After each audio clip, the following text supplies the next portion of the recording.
ভাবুন তো, চার দেয়ালের ভেতরে থেকেও দেশের ভাগ্য নির্ধারণে অংশ নিচ্ছেন কারাবন্দীরা। হ্যাঁ, বাংলাদেশের ইতিহাসে এই বৈপ্লবিক পরিবর্তনের সূচনা হলো। প্রথমবারের মতো ভোট গ্রহণ প্রক্রিয়া শুরু হয়েছে কারাবন্দীদের। নির্বাচন কমিশনের out of country voting system and implementation প্রকল্পের টিম লিডার সালিম আহমদ খান জানিয়েছেন, ৩রা ফেব্রুয়ারি থেকে এই কার্যক্রম শুরু হয়েছে, যা চলবে আগামী ৭ ফেব্রুয়ারি পর্যন্ত।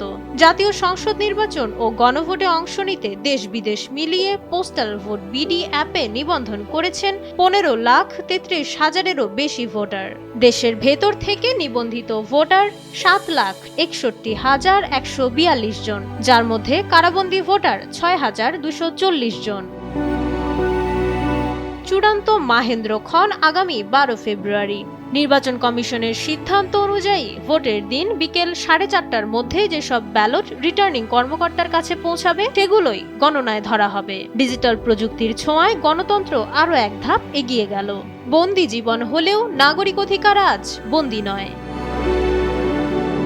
মাইশা মালিহা, সময়ের আলো।